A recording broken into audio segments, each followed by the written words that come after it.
Des histoires de mer, il y en a tant à raconter, et plus encore depuis l'apparition de la course au large.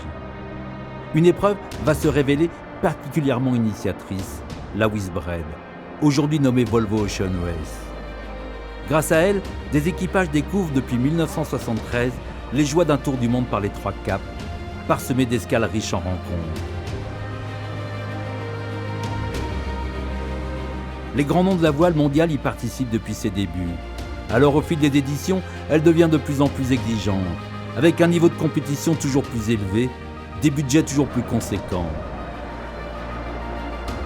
Mais en mer, l'aventure reste toujours de mise, et l'une des plus belles vécues sur cette épreuve est à mettre à l'actif du voilier Morbihan. À travers le périple de ce bateau, bienvenue pour une plongée dans le cœur de cette compétition, où le port du harnais, du ciré bien câblé sont obligatoires.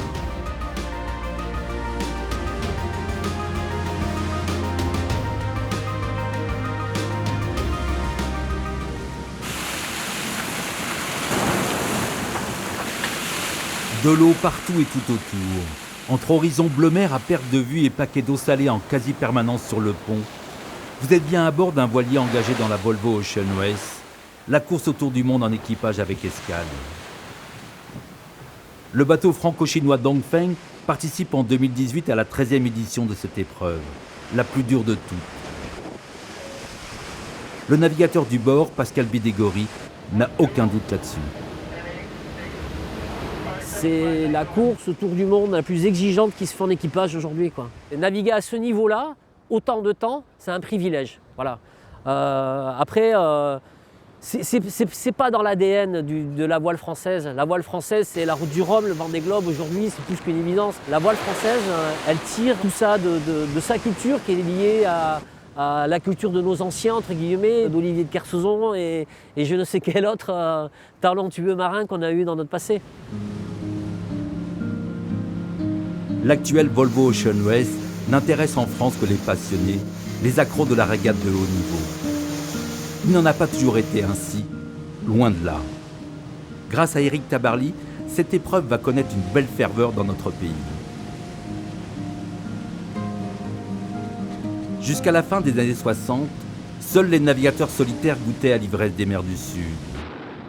En mettant sur pied la Whizbread, les Anglais permettaient pour la toute première fois à des bateaux de course menés en équipage de partir à l'assaut des trois grands caps, Bonne-Espérance, Lewin, Cap Horn.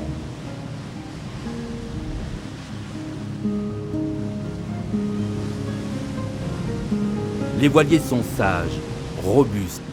Le 9 septembre 1973, la page est blanche pour les 18 pionniers. Tabarly est le grand favori, mais l'affaire tournera court. Penduxis démate dans la première étape, puis dans la troisième. On a cassé 2 mâts. Ce qui est dommage parce que Penduxis était vraiment un bon bateau. Je pense que dans cette Whizbread, normalement, s'il n'y avait pas eu ces dématages, elle ne pouvait pas nous échapper.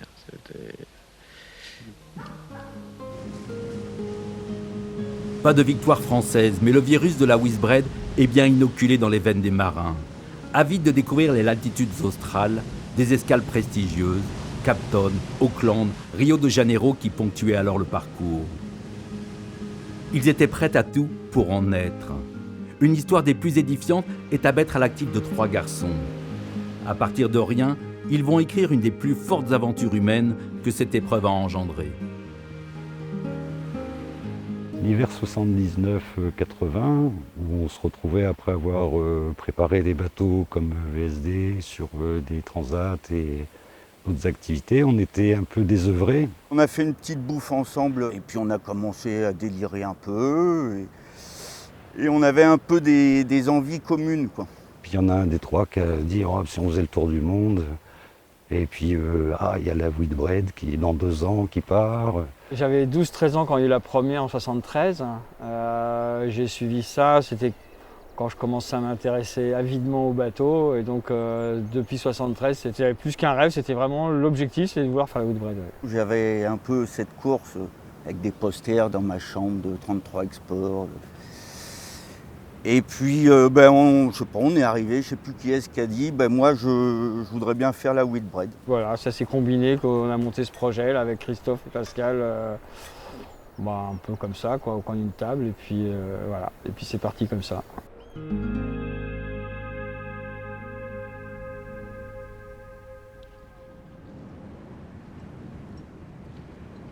C'est ici, sur les rivages de la rivière d'Etel, que tout a commencé. Christophe Le Garff, Pascal Gâteau, Gabriel Guilly sont de parfaits inconnus. Mais ils ont un atout maître dans leur poche, Eugène Riguidel, au fait de sa gloire en ce début des années 80.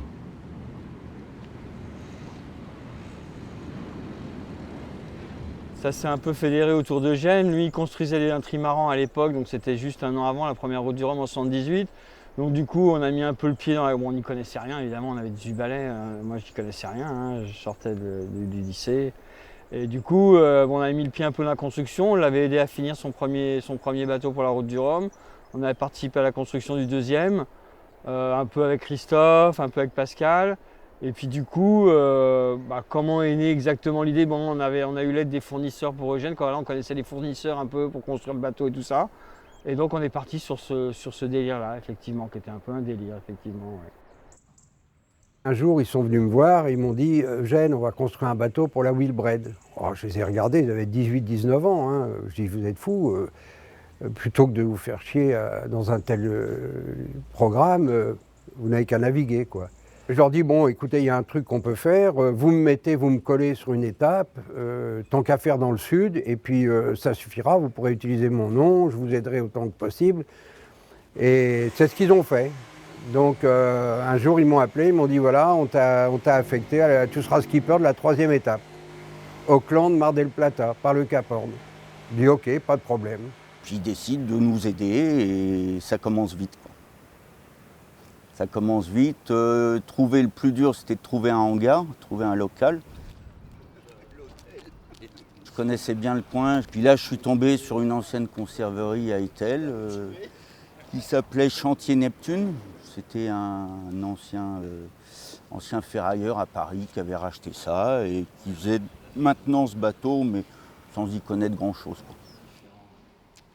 Le plus dur, c'était de mettre ça à notre échelle, de trouver la taille de bateau, de savoir si on allait acheter, construire. Donc il y a eu toutes ces décisions à prendre assez rapidement. Et puis on s'est bien entendu sur le fait que le seul moyen d'avoir satisfaction, c'était de se construire nous-mêmes notre bateau à notre échelle, à notre taille, avec les compétences, puisqu'on avait des disponibilités, quelques compétences, et donc de crocher dans ce projet-là. C'est dans ce hangar, aujourd'hui complètement vide et voué à la destruction, que le bateau va naître, dessiné par un cabinet d'architectes très en vogue. Michel Joubert et Bernard Nivelt jouent le jeu, accordent leur confiance à ce trio qui avait pour seul sésame le nom d'Eugène Riguidel. Les plans, on les a eu gratuits, c'est-à-dire qu'on n'a rien payé à Michel ni à Bernard. Et bon, c'était à minima les plans, faut dire. On a eu le plan de forme. Je me souviens de Joubert, en fond de coque, vous mettrez tout ce qui vous reste. De toute façon, ça c'est pas grave, là vous pouvez y aller, quoi. Bon, voilà, ceci dit, voilà, on rentrait un peu plus dans les détails. Mais ils nous ont fait ça gratuit, mais on n'avait pas non plus des plans super de tous les détails, de tout, comme on peut faire des fois, tous les petits tissus, les recouvrements, les répartitions, etc. Non, c'était plutôt, on improvisait quand même un peu. Justement, ce qui a fait la réussite un peu de l'histoire, c'est qu'on était très complémentaires. À trois, on arrivait à résoudre les problèmes au fur et à mesure. On comptait d'abord sur nous-mêmes, quoi. Il n'y a pas beaucoup de gens à l'extérieur qui sont intervenus dans la mise en place du projet, dans la construction. Donc il fallait trouver les fournisseurs, il fallait que les fournisseurs nous suivent, ouvrir des comptes. Donc moi je m'occupais de la partie gestion, téléphone, courrier, etc. À cette époque, la construction en composite est encore des plus rudimentaires, surtout quand on est désargenté. Mannequins en bois, mousse damisel, tissu de verre et résine polyester font l'affaire. Une mise en œuvre simple, efficace. Elle demande seulement d'avoir le nez et les mains dans la colle, loin des critères d'hygiène actuels. Ce que j'en sais, c'est qu'on n'y connaissait rien, quoi. à peu près quasiment. Donc on avait appris avec Eugène et on a repris les mêmes techniques de construction que les bateaux que Eugène avait fait 1 an ou 2 avant, et donc on s'est appuyé là-dessus, quoi. Tombé à 3 comme ça sur un chantier pendant des mois. Il y a eu des frictions, mais c'était étalé, un coup c'était l'un, un coup c'était l'autre. Et puis le projet avançait bien, c'était tellement plaisant que on passait outre, hein, puis voilà. C'était un peu dur, quoi, hein. Le matin, fallait y retourner. Entre les strates, entre les ponçages, l'enduit, les peintures. Non, c'était pas évident. Mais le soir, détente, baby-foot, avec les mains pleines de résine. Donc on avait marqué nos baby-foot, quoi. La construction d'un prototype de 14,35 m pour la prestigieuse Whizbread ne va pas rester confidentielle longtemps. C'est là que les 3 garçons vont être associés à jamais par un surnom commun. On ne parlera plus de Christophe, de Pascal, de Gaby, mais bien des Glandos. Ils étaient toujours avec des savates trouées, pleines de résine, les cheveux, ils étaient enrésinés jusqu'à la racine, quoi, parce qu'ils passaient, mais ils travaillaient comme des malades. C'était pas du tout des mecs qui glandaient. Mais ça m'a échappé sûrement un jour, j'ai dit tiens, voilà les glandos, ou je sais pas quoi, où je suis arrivé, ils étaient en train de fumer un clope, enfin, je sais plus quoi. Et ça m'a échappé comme ça. Et après, ça leur est resté, le mot glandos, c'est vrai, mais bon. Je ne sais pas comment on le vivait à l'époque. Ouais, il y avait les deux, quoi. À la fois un côté amusant et un côté dérangeant. C'est vrai qu'il y avait aussi un côté dérangeant. Parce que, voilà, on n'avait pas en glandos, il y avait quand même une connotation péjorative, un petit peu, malgré tout. Même si lui, je pense qu'il le disait d'une façon gentille et déconnante. Mais ouais, ça pouvait des fois être un peu dérangeant à vivre, effectivement. Ce terme générique de glandos se répand sur les pontons comme une traînée de poudre. De péjoratif, il devient vite une marque de renom. Ceux qui viennent tourner autour du bateau constatent que les glandos font un super boulot. J'ai toujours été très proche de Michel Joubert et Bernard Nivelt, qui m'avaient alerté qu'ils étaient en train de dessiner un bateau qui pouvait gagner la Whizbread, qui était bien optimisé en rating et tout. C'était un projet qui semblait complètement fou parce que c'était des glandos qui construisaient le bateau, mais que les gars, ils bossaient bien. On avait des gens comme Eugène, tout ça, qui nous soutenaient aussi, donc ça nous donnait un peu de crédibilité. Les architectes qui nous avaient fait confiance quelque part parce qu'ils prenaient aussi un certain risque à se lancer dans un truc fiasco. Bon voilà, donc tout ça, ça faisait finalement un petit truc qui finissait par tenir la route, quoi. Après 10 mois passés dans l'intimité du hangar, le grand jour arrive. La coque pontée s'expose pour la première fois à la vue des Étellois. Les oui-dire, les rumeurs allaient jusque-là bon train dans cette bourgade de marins, d'anciens de la pêche au thon. Pas de doute, les 3 va-nu-pieds qui traînaient le soir dans les bistrots ne faisaient pas que s'enfiler des bières. Un premier pari de gagné, mais le plus dur est à venir. Pour armer le bateau, il faut de l'argent, beaucoup d'argent, pour acheter mâts, moteurs, accastillage et autres jeux de voile. La famille, la débrouille ne suffisent plus. On n'a pas réussi à attirer une grosse entreprise qui a pu mettre le paquet, entre guillemets, mais effectivement, on démarchait, on faisait un dossier très, très amateur. Je ne pense pas qu'on ait eu 50 millions de rendez-vous, hein. On a dû en avoir 2-3, trucs comme ça. Il y a eu cette idée donc de le financer par une souscription, ce qu'on appellerait maintenant un financement participatif, avec l'aide de la population du coin, quoi, en nommant le bateau Morbihan. Et donc ça nous a amené quelques subsides pour finir d'armer le bateau. Le début des années 80 était encore une époque où l'énergie, la volonté et tout pouvaient remplacer l'argent. On pouvait arriver à entraîner avec nous plein de fournisseurs qui se mouillaient, qui donnaient le matériel et tout, ce qui aujourd'hui est complètement impensable. On avait vraiment le sentiment d'embarquer plein de gens avec nous.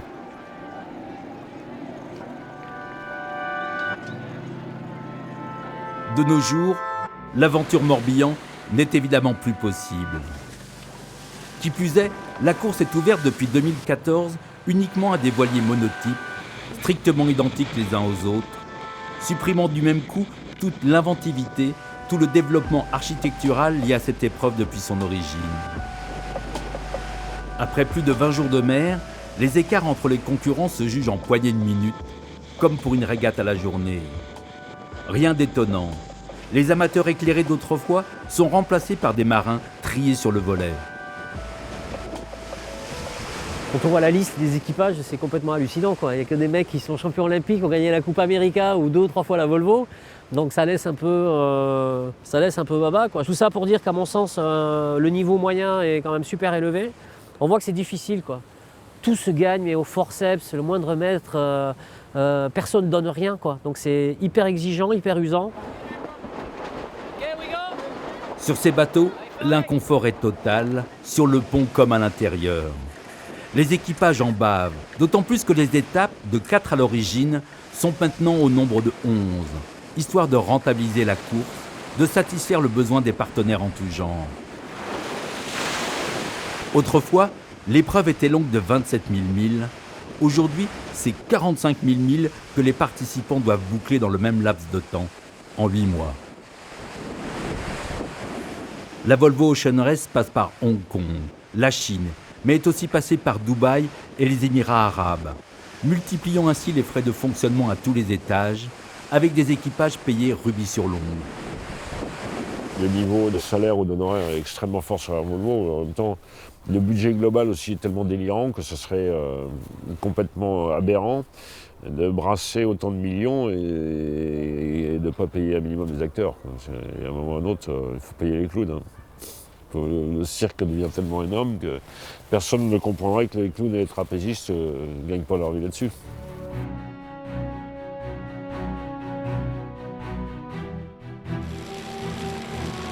Portsmouth, 29 août. Départ de la première étape pour un tour du monde à la voile. Le Solent, ce bras de mer entre Angleterre et l'île de Wight, est noir d'embarcations en cette année 1981. Parmi elles, 29 bateaux sont engagés dans cette 3e édition de la Whizbread, une participation record, jamais égalée, et des voiliers menés par des têtes d'affiche, à l'image du récidiviste Eric Tabarly.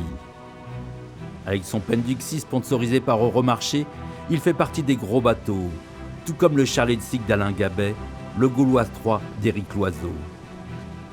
Ils font entre 6 et 10 mètres de plus que Morbihan, un des 4 poussets de la flotte. Il y en a pour tous les goûts, pour toutes les bourses, le charme des courses d'autrefois où petits et gros s'élançaient sur un même parcours.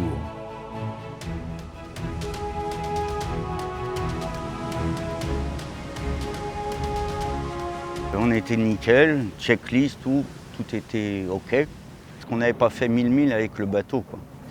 Là, on partait pour une première étape qui faisait pas loin de 7000 milles, quoi. On n'avait pas trop navigué ensemble tous avec Jean-François Lemenec, Alvard, Philippe Houpon et nous trois. Donc il fallait qu'on trouve nos places. Le bateau était lourd, plein d'avitaillement. C'était assez... Puis on était un peu choqués, quoi, heureux d'être là. Et bon, mais très vite, au bout de 2 jours, 48 heures, on était dans le bain, dans la course, à faire avancer le bateau au maximum. La Whizbread, une aventure bien sûr, mais pas seulement pour les 3 glandos. Ils ont construit un bateau pour la gagne, il faut donc un équipage à la hauteur. Dès l'élaboration du projet, Christophe, Pascal et Gabriel avaient convenu de s'entourer de marins expérimentés, même si personne n'était payé à bord. Pourquoi ne pas skipper l'un ou l'autre d'entre vous? Premièrement, on n'a pas l'expérience. Puis après, ce serait lequel? On tirerait à pile ou face? Non, c'est ridicule. Difficile, en mer, il faut vraiment avoir quelqu'un qui dit ça, et puis il faut que ce soit fait. Si on est 3 et qu'on discute pendant un quart d'heure, je sais pas, un exemple stupide, s'il faut empanner dans les 5 minutes qui suivent et que c'est pas possible. Il faut vraiment un gars qui ait l'expérience, qui sache d'abord faire mener le bateau, point de vue navigation, etc. Et puis ensuite qui ait la décision. Et nous, on sera égal aux 2 autres, si vous voulez, qui seront en plus de l'équipage. Pas de problème. J'ai été attiré par la démarche et l'intelligence collective de ce trio qui s'est dit, bon ben voilà, on fait ce truc-là, mais on va demander à des pros de venir pour skipper le truc et tout, et nous on fera les marins et obéissants. J'ai trouvé cette démarche-là exceptionnelle et ça donne vraiment ça donne vraiment envie, quoi. C'était pas possible de trouver un skipper pour 8 mois de course, quoi. C'est ce qui fait qu'Eugène avait dit non, moi je pourrais pas faire la première, la deuxième. Philou a dit moi si c'est que la première, la deuxième je peux. Et puis Alvard, c'est bon, moi je fais tout. Philou, il en tirait son bénéfice aussi. C'était une des premières fois où il était skipper, donc pour lui c'était aussi bien et pour nous c'était bien aussi. Donc je crois que tout le monde était content, quoi, ouais, dans l'histoire, c'était un bon deal, quoi, je pense. Bon, même si évidemment financièrement il n'y avait pas grand chose à gagner, mais c'était quand même peut-être un bon deal. Jusqu'au poteau noir, Morbihan tient son rang face à la concurrence. Les Glandos sont fiers de lui, apprennent sous la férule de Philippe Poupon, d'Alvard Mabir et de Jean-François Lemenec à faire marcher au mieux leur plan Joubert-Nivelt. On sentait que c'était un bateau stable. Dès qu'il y avait un peu de vent, il partait, il surfait tout seul, pas difficile à la barre. Au près, pas difficile du tout. À la limite, on pouvait lâcher la barre, bien équilibré. Bateau sympathique, quoi.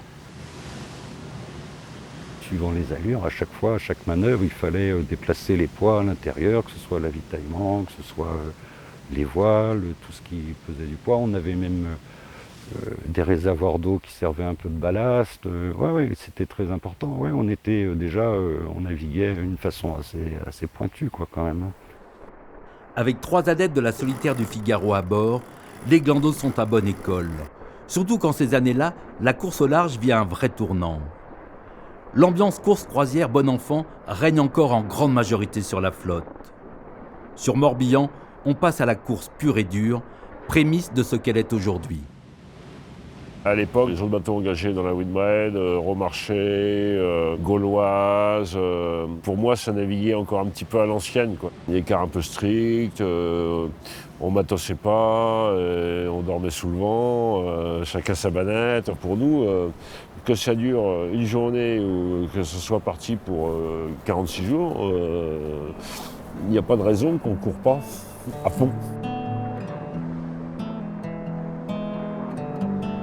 L'organisation du bord est d'une grande simplicité. 2 bordées de 3 se relaient toutes les 4 heures et tous les jours, l'un des 6 est en charge de la vaisselle, de la confection des 2 repas quotidiens pris en commun. La trilogie patate-riz-pâte règne en maître. On est loin de la facilité de la mise en œuvre des plats lyophilisés apparus depuis le début des années 90 dans les cambuses. Cette nourriture presque comme à la maison participe à la bonne ambiance du bord.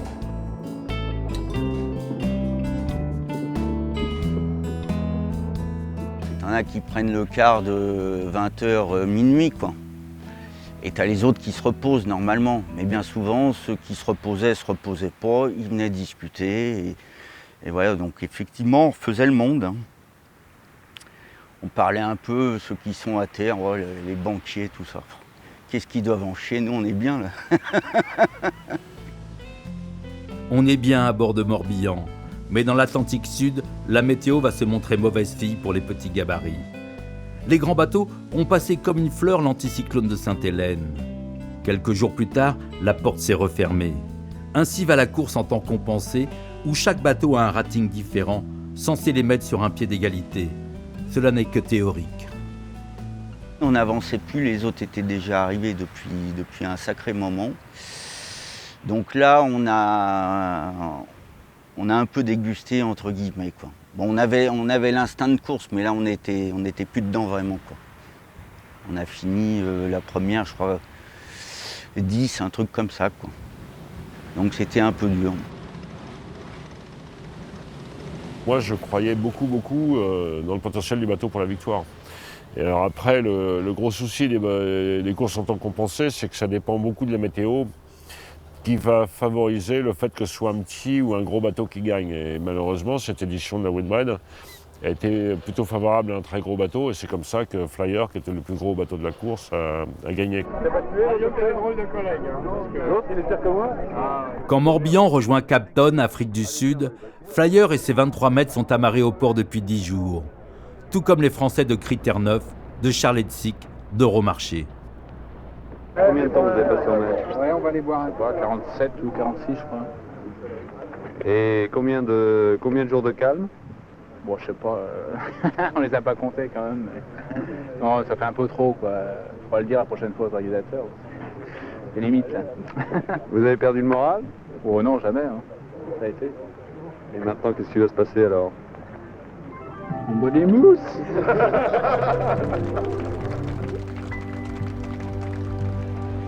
Sur cette première étape, Éric Tabarly finit 20e en temps compensé. De toute manière, cette course autour du monde ne lui a jamais souri. Il revient 4 ans plus tard sur le Maxi Côte d'Or et ne prend que la 10e place au général. Éric pensait en avoir terminé avec cette compétition, mais en 1993, il est appelé pour prendre les commandes du Maxi La Poste, pour remplacer le skipper Daniel Mallet en souffrance avec son équipage. Dans ses bagages, un certain Alvard Mabir l'accompagne.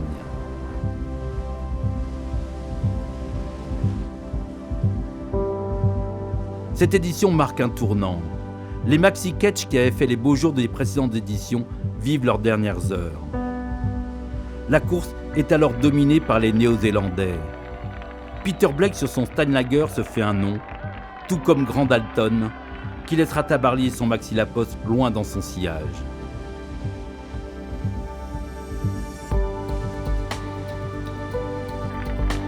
Cependant, la vraie course se situe du côté de nouvelle classe, les Whizbread 60. Avec ces bateaux encadrés par une jauge simple, on ne court plus en temps compensé, mais en temps réel. La course autour du monde en équipage prend une autre dimension. Fini l'aléatoire, place au sport de haut niveau. En 1997, le brasseur anglais Whizbread cède la course au constructeur Volvo.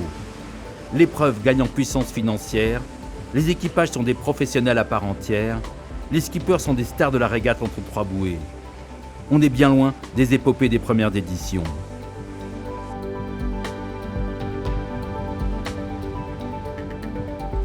Alors qu'il est en plein Vendée Globe, Sébastien Josse reçoit en 2005 un appel sur son téléphone satellite.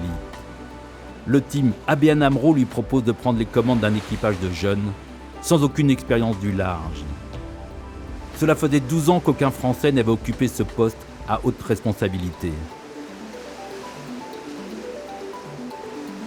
C'était incroyable de se retrouver à la tête d'un équipage, un bateau qui était quand même dernière génération. Moi, c'était inespéré de me retrouver là. Après, souvent l'équipage me demandait de venir mettre le curseur.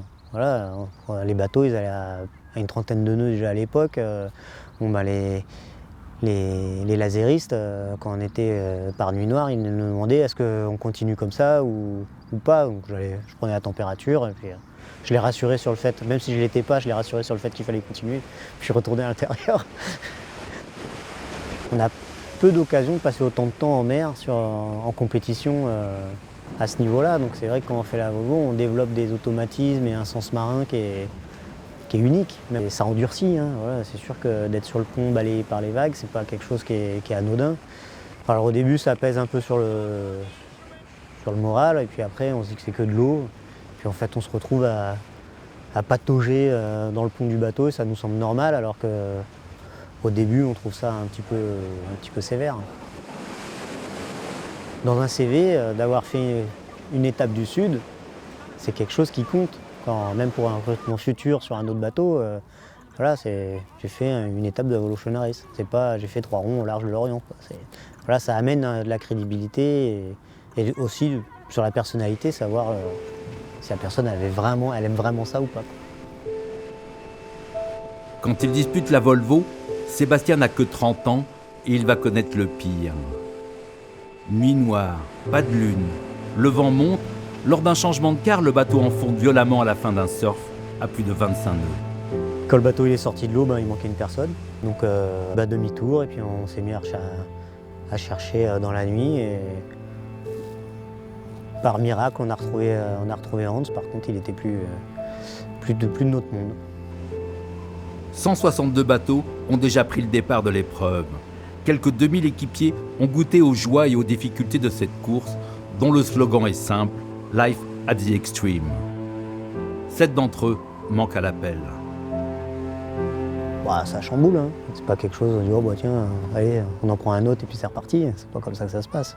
Ça touche parce qu'on Comme je dis, on a une part de responsabilité, on se refait des films 100 fois dans la tête. Est-ce que c'est ma faute? Est-ce que c'est la faute de quelqu'un? Enfin voilà, on cherche un responsable.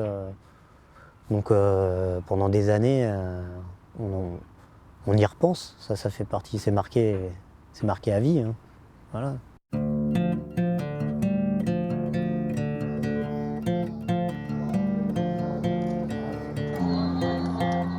En 1981, à Cape Town, les Glandos découvrent l'apartheid. Pour eux, l'important est ailleurs. Partir à la conquête des mers du Sud, les 40e et 50e hurlants que seul Philippe Poupon connaît à bord. La flotte plonge tout de suite plein sud, cap sur le continent antarctique pour raccourcir la route vers Auckland, Nouvelle-Zélande. L'étape la plus dure, c'était l'océan Indien. C'est là où on a eu la météo la plus difficile. Autant au portant, où c'était sympa, mais il pouvait quand même faire froid. Et puis bon, on avait quand même un rythme de 4 heures, donc c'était quand même... tu avais 4 heures pour te reposer, donc le temps de descendre, de se coucher, voilà, donc c'était quand même un rythme assez intensif. Et il faisait froid, humide, donc c'était pas toujours agréable. Les conditions de froid dans le sud, oui, j'ai été surpris. Là je peux dire, l'onglet, c'était très dur. Hein, parce que dans le bateau, je ne sais pas combien il faisait pas 5 degrés. Quoi. Et dehors, neigeait, il y avait de la glace. Ouais, non, là, difficile. Nos cirés, c'était des merdes. Par exemple, c'était des cirés en PVC, avec les manches qui ne fermaient pas. Et en dessous, on naviguait avec le jean et le pull marin quasiment. Enfin, je veux dire, les polaires, c'était les tout débuts, mais il n'y avait pas les sous-vêtements qu'il y a maintenant. Donc forcément, physiquement, le bateau n'était pas dur, mais physiquement, c'était beaucoup plus dur. L'environnement était plus dur. Quoi. Le froid, on le ressentait plus. On était tout le temps trempés. Jusqu'au milieu des années 2000, le parcours était entièrement libre. Alors la flotte descend, côtoie les 60 degrés de latitude sud. Tout le monde navigue sans état d'âme, dans une mer pavée d'obstacles naturels. On a vu quelques icebergs, 3-4, et puis bon, quand on avait de la visibilité. Mais dès qu'on voyait de la glace ou que c'était signalé, on essayait d'être vigilant et puis de remonter nord assez vite. Quoi. Bah, c'est vrai que quand tu vois un iceberg, tu le vois au loin, il est énorme, mais tu te dis que s'il y a un gros, il doit y avoir des petits autour. Et tu te dis que quand tu vois ça au petit matin, bah, c'est quand même sympa de ne pas l'avoir croisé la nuit. Quoi. Parce qu'on n'avait pas de radar, enfin, c'est vrai qu'on ne se posait pas de questions non plus. Dans la Whitbread, il y avait encore une notion très puissante d'aventure. C'est-à-dire que c'était quand même des courses avec un engagement total. C'est-à-dire c'est pas comme aujourd'hui, tu vois, où tu as plein de gens qui s'occupent de ta sécurité, qui vont te mettre des portes des glaces, qui vont te mettre des limites, des barrières de partout. On met des barrières, on va bientôt mettre des vigiles quoi, dans le Pacifique Sud et dans l'océan Indien pour te dire attention, vous n'avez pas là, c'est dangereux tout, alors que là c'était vraiment on était encore à une époque avec de l'engagement. Par radio BLU, les concurrents s'informent de la présence des icebergs rencontrés. Mais l'intox sur les positions réelles qu'ils se doivent de donner au comité de course bat son plein. Les relevés GPS, transmis automatiquement à la Terre, n'existent pas encore. On avait une grosse radio de moins 50 kg, plus le gasoil qu'il fallait avec pour alimenter les batteries. Et ça nous permettait de communiquer de bateau à bateau. Mais on communiquait une fois tous les 2 jours ou à peine. Et puis avec la Terre, avec la France, quoi, parce que ça passait à l'époque par Saint-Lys Radio, on arrivait à communiquer une fois par semaine à peine. Quoi. Donc il n'y avait pas trop de nouvelles, ni des uns ni des autres. Ça ne faisait pas partie du projet quoi, de communiquer. La navigation, c'était sextant. Avant de savoir où on allait, la première préoccupation, c'était déjà de savoir où on était. Ce qui était quand même... des fois, c'était pas toujours si facile que ça, hein, parce que quand on était des journées entières avec un ciel couvert, qu'on ne pouvait pas faire de points astronomiques, il fallait quand même être un peu rigoureux sur l'estime et tout. On naviguait que comme ça à l'époque, donc la question ne se pose même pas. Quoi. L'océan Indien va se révéler féroce. Les derniers jours de mer également. Morbihan bataille dans 50 nœuds de vent pendant plusieurs jours pour passer la pointe nord de la Nouvelle-Zélande. Et là, la belle histoire des Glandos va en prendre un sacré coup. Ce qui était difficile à gérer, c'est le passif que les Glandos avaient entre eux, que les trois avaient entre eux, parce que si la navigation était dure, la construction, ça a été forcément beaucoup plus dur. Donc je pense qu'ils avaient... Nous, on était un petit peu extérieurs à ça, quoi. On avait un peu l'impression de débarquer dans un ménage, non pas un vieux couple, mais un vieux trio, un espèce de ménage à trois qui arrivait, qui avait vécu plein de trucs, mais qu'on se sentait arriver un petit peu à bout de souffle. On a un peu craqué et il y a eu il y a eu une bonne prise de bec entre Christophe et moi en particulier.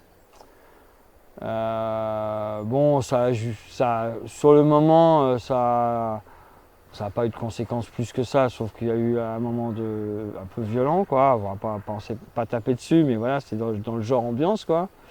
Et par contre, ça a mené au fait que Christophe débarque à Auckland, donc ça a été quand même un petit peu le truc le moins sympa du Tour du Monde, on peut dire. C'est toute une conjonction de circonstances qui ont fait que j'ai débarqué sans plus d'explications. Alors après, pourquoi on n'a pas réussi à recoller les morceaux pour l'étape d'après, difficile à dire, hein. On a 20 ans, on est fougueux, et du coup ça s'est passé comme ça, quoi. Auckland, terre de marins, est là pour panser les plaies. 10e au classement général après 2 étapes, Morbihan est une nouvelle fois fêté, épaulé par toute la flotte. Les autres équipages français ravitaillent à leurs frais la cambuse du bord. Je pense qu'on n'aurait pas été autant aidés si on n'avait pas couru aussi sérieusement. C'est-à-dire que je pense qu'il y a plein de gens, notamment Peter Blake et son équipe là, de Ceramco, les Néo-Zélandais nous ont énormément aidés. Et c'est les bateaux c'est quasiment les bateaux les plus compétitifs qui nous ont le plus aidés aussi, ce qui est assez intéressant. Alors qu'on était quand même potentiellement un concurrent un peu dangereux normalement. Comme prévu, Eugène Riguidel est là pour remplacer Philippe Poupon au poste de skipper, direction Mar del Plata en Argentine, via le fameux Cap Horn. C'est Poupon qui nous a accueillis, il m'a expliqué quelques trucs, et puis après on a pris le départ à Auckland et ils m'ont donné la barre. Ils m'ont dit tiens, tu prends la barre, bon. Et il se trouve qu'on a pris un super départ, qu'on a fait une belle première partie de parcours, si bien qu'avec ce petit bateau, Morbihan c'était un petit bateau par rapport à la flotte des Pendwick et autres flyers et compagnie, on s'est trouvé ultra bien placé. Christophe Le Garf est lui remplacé par Jean-François Coste, qui se rendra célèbre en bouclant en dernière position la première édition du Vendée Globe 89-90. Ces changements ne bouleversent nullement la vie du bord.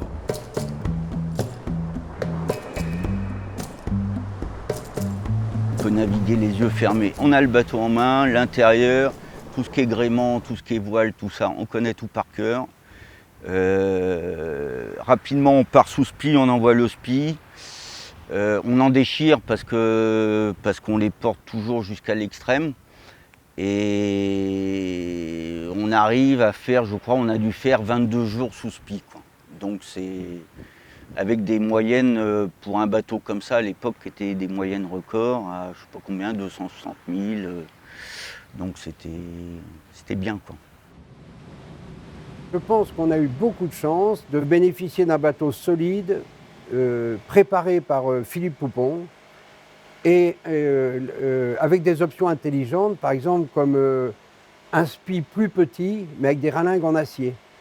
Et qu'on a pu garder, on a été les seuls à garder notre spi les 8-10 jours qui ont précédé l'arrivée sur le Cap Horn. On a été sous spi tout le temps, jusqu'à 40 nœuds de vent, 45 nœuds de vent. C'était tellement fantastique de partir avec ce monocoque. On partait en surf sur les vagues avec notre spi, là, 20-25 nœuds, on plongeait dans les vagues, tu vois, c'était un régal, quoi. On avait un flanqueur, donc un spi en dacron, du solide qu'il fallait porter très loin. On a dû se retrouver par moments à 50 apparents, quoi. Jusqu'au jour où il a bloqué un peu le bateau dans une vague On a vu le flanqueur, il voulait emmener le bateau, et là il est parti en 4 morceaux, il a explosé. Sans départ au love, sans départ à la bâtée, quoi. On l'a réparé aussi. Gaby, il était à la machine à coudre, quelquefois 2-3 jours de suite, avec une machine à manivelle, et il réparait les spies. Et à un moment donné, on lui disait « Bon, Gaby, ça va, le spi est prêt ?» parce que ça mollissait, c'était intéressant de renvoyer le médium. « Ouais, ça va. Ah, encore, presque. Allez, ça y est, c'est prêt. » Hop, on sortait le spi de la cabine, et puis hop, on le renvoyait, quoi. Spi qu'on déchirait de temps en temps ou trop souvent parfois, et que donc fallait réparer. On avait une petite machine à coudre et il fallait passer l'écart et entre l'écart pour faire de la couture, quoi. Ça faisait partie du truc. Après, c'était pas toujours une mauvaise place quand il faisait 2 degrés dehors, hein, peut-être, hein, tu vois, il y avait des... Ça avait toujours un double tranchant, quoi. Mais bon, j'étais aussi sur le pont quand même, je pense. Au passage du Cap Horn, Morbihan est en tête de l'étape en temps compensé. La vitesse y est pour beaucoup, mais pas seulement. La trajectoire empruntée s'est révélée être la bonne. Mabir faisait les points, il me montrait où on était, puis moi je disais, tiens, je pense qu'on ferait mieux de l'offer un peu. Enfin bon, je faisais la stratégie avec lui, puis avec tout le monde d'ailleurs. Évidemment, on a bien fait marcher le bateau, mais ça s'est joué aussi sur une option dans le Pacifique, si tu veux. On s'est retrouvés au nord au bon moment, au sud au bon moment, alors qu'il y en avait qui étaient à contre-temps, et c'est surtout niveau stratégie et tactique, ça s'est bien passé. C'est vrai qu'aujourd'hui, la façon est un petit peu différente de naviguer, parce qu'avec les ordinateurs et les routages et tout, mais il y a plein de trucs qu'on savait faire à l'époque, je pense aujourd'hui, on a perdu l'habitude de faire, et qui marchaient très bien, hein. Par exemple, on n'avait pas des fichiers de vent, mais avec les cartes isobariques, on mesurait l'écartement avec les isobars et tout ça, et on pouvait calculer vraiment la force du vent. Et on se gourait pas tant que ça, quoi. Donc on n'était pas en aveugle complètement, on subissait pas les trucs complètement. La remontée vers Mar del Plata s'effectue sous haute tension. Des calmes peuvent à nouveau faire basculer le résultat final. Heureusement à bord, il y a un parfait dynamiteur de stress. Coste, il a fait, lui, un travail d'apaisement des conflits. Mais de temps en temps, il sortait avec des gros tuyaux comme un zombie, il montait, il jouait au casse-boîte, il détendait l'atmosphère. Il a eu un rôle très très important, Coste aussi. 29 jours de mer, une place de 12e en temps réel, mais en temps compensé, Morbihan s'octroie bel et bien la victoire dans l'étape reine de la Whizbread. Les Glandos peuvent être fiers, eux et le bateau ont tenu bon. C'est la cerise sur le gâteau, quoi, c'est la cerise sur le gâteau de l'histoire. C'est pas par hasard qu'on a gagné, là. C'est vraiment... ça y allait. C'est presque un exploit avec Morbihan d'avoir fait ça. Ah, c'est normal, c'est mon bateau et un équipage super. Merci. Ah bah voilà, très bien. Il n'y a pas eu de problème particulier, Gênes, pendant cette troisième étape? Non, il y a, comme sur tous les bateaux, on a eu quelques petits problèmes, quelques petits incidents, mais ça a été dans l'ensemble plutôt tranquille, quoi. Bien, cool. La victoire d'étape en temps compensé de Morbihan n'est pas une première côté français. Des skippers comme Éric Loiseau et Alain Gabet avaient réussi pareille performance lors de l'édition précédente. Mais c'est en 1985 qu'un bateau français s'impose enfin en classement général. Sur son esprit d'équipe de 17 mètres de long, Lionel Péan remplit à la perfection son contrat. La météo a eu cette fois le bon goût de sourire au petit bateau. Après cette victoire, ce sera le grand vide pour notre pays côté gagne. Il faut attendre l'édition 2011-2012 avec la participation du groupe Ama 3 de Franck Camas. Tout auréolé de sa victoire en 2010 dans la route du Rhum, Franck avait fait un sacré pari en s'engageant sur cette épreuve, délaissant en toute connaissance de cause le côté franco-français de nos courses au large. Aujourd'hui, on me dirait quelle course tu aimerais refaire que tu as déjà fait ou gagné dans ta carrière. Je pense quasiment la Volvo qui viendrait en premier. Donc Oui, c'est une vraie aventure longue et forte et prenante. J'ai même découvert la voile à travers l'histoire d'Éric Tabarly en 72, et c'était la Whitbread, la première Whitbread qu'il a fait sur Penwick 6. Et il y a 30 ans, 40 ans, la course au large, c'était la course à l'anglo-saxonne, avec à faire le Fastnet ou le Sydney Hobart et faire ce genre de course. Et la Volvo, c'était la course ultime. Et je pense que ça le reste, ça le reste, parce que ça engendre toujours des histoires incroyables. Pendant 3 ans, Franck est à la tête d'une équipe de plus de 50 personnes, dotée d'un budget de quelques 60 millions d'euros pour concevoir, construire, puis mener son prototype de 23 mètres de long, un VOR 70. C'est vraiment des bateaux magnifiques. À cette époque-là, il n'y avait rien qui se faisait de mieux. Et le cahier des charges, c'était 11 bonhommes à bord qui poussaient le bateau à 100%. Donc c'est sûr que on est sous l'eau, on va à 25 nœuds en permanence. On pousse toujours le bateau à 100% avec un barreur. Il y a 1000 réglages à faire sur le bateau parce qu'il y a toujours du monde sur le pont aux colonnes et on n'arrête pas de régler le bateau. Et on est sur le fil vraiment en permanence. En solitaire, on ne peut pas le faire parce qu'on laisse le bateau sous pilote automatique. On est forcément obligé de dégrader, au moins d'avoir un réglage qui permette un peu d'accepter le changement de mer, les changements de vent. En équipage, ce n'est pas le cas. On est tout le temps en train de régler et s'adapter.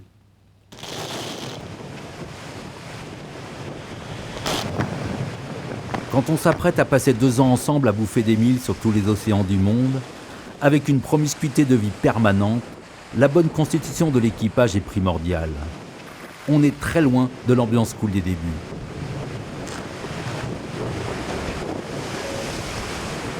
C'est pas parce que c'est des pros qu'il n'y a pas des problèmes humains, ils sont tous caractériels, pros comme pas pros. Il faut des gens qui en veulent. Alors ceux qui s'inscrivent dans cette aventure, c'est que où ils connaissent, ils reviennent, et dans ce cas-là, c'est des mecs très forts et qui savent que c'est dur et ils ont envie d'y retourner, c'est que là, il n'y a pas trop de problème de motivation. Ou d'autres, des nouveaux qui s'engagent, qui rêvent de cette Volvo.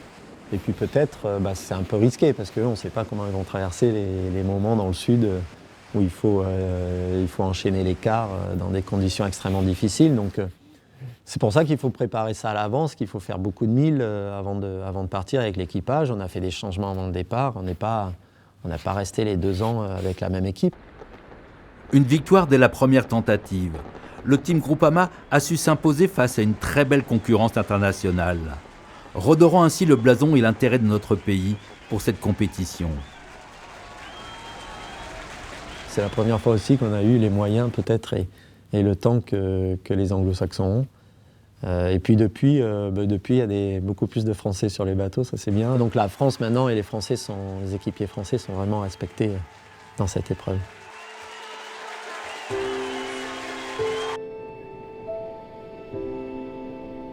Mar del Plata, printemps 1982. C'est l'heure de la dernière étape, du retour à la case départ de Portsmouth pour Morbihan. Au menu, principalement du vent de face. Impossible alors d'envisager la victoire face au gros de la flotte. Eugène Riguidel, Jean-François Coste et Jean-François Lemenec ont débarqué comme prévu pour d'autres horizons, remplacés par 3 équipiers en provenance de Gauloise 3 qui avaient dématé et abandonné dans le Pacifique. Alvard a pris les commandes. Pour lui et les Glandos, l'aventure Morbihan reste une très belle page de leur parcours maritime, puisque tous, d'une manière ou d'une autre, continuent d'aller sur la Grande Bleue, en compétition comme en croisière. Avant de s'emballer, de se retrouver navigateur et skipper d'un bateau de course autour du monde, c'est quand même pas rien, quoi. Je veux dire, c'est un truc, c'est superbe comme expérience. Dans la vie civile, entre guillemets, on n'a pas beaucoup d'opportunités à cet âge-là d'avoir des telles responsabilités. J'ai appris plein de trucs avec Philou, avec Eugène, en course, dans ces conditions-là, vu des mers superbes que j'ai pas... je suis retourné après sur une autre Whitbread, mais les meilleurs souvenirs que j'ai, c'est quand même sur Morbihan, de ce point de vue-là, au niveau image, des images de mer, des choses comme ça. Ouais. Et puis après, ouais, c'était fondateur pour la suite, pour moi, ouais, c'est sûr. Ouais. c'était un peu notre chef-d'œuvre. Et puis après, voilà, on n'avait plus grand-chose à se prouver dans ce milieu-là, quoi, personnellement. Voilà, donc c'était assez facile de trouver des activités professionnelles dans ce milieu-là. On avait dans les 600 000 francs à devoir au retour, quoi. Ce qui faisait une énorme somme pour nous. Parce que même ayant travaillé comme moniteur de voile, on était loin de pouvoir rembourser ça. Donc ça a été difficile. La vente du bateau s'est bien passée. Le mât, on nous en a fait cadeau. Les voiles, on nous en a pas fait cadeau. Et les intérêts bancaires, on nous en a pas fait cadeau. Mais on a réussi quand même à tout boucler. C'était pas le principe d'en mettre dans les poches, quoi. C'était le principe de l'aventure, et puis de mener une opération à bien du début jusqu'à la fin. Avec sa victoire d'étape sur la plus belle des 4 disputées, Morbihan reste à ce jour la seule construction amateur à avoir tenu un tel niveau de performance sur cette épreuve. Les Glandos ont réussi leur pari, ont gagné l'estime de tous. Le retour dans le golfe du Morbihan sera triomphal, avec une haie d'honneur composée par ses adversaires, par tout un peuple de marins fiers de leur poulain. Si une page se tourne, Morbihan continuera à vivre des navigations peu banales, servant même à du trafic de drogue. Il coule dorénavant des jours heureux en Méditerranée. La rumeur laisse entendre qu'il reviendra un jour faire le beau dans la ria d'Etel, là où il est né en 1981 par la volonté farouche de 3 Glandos.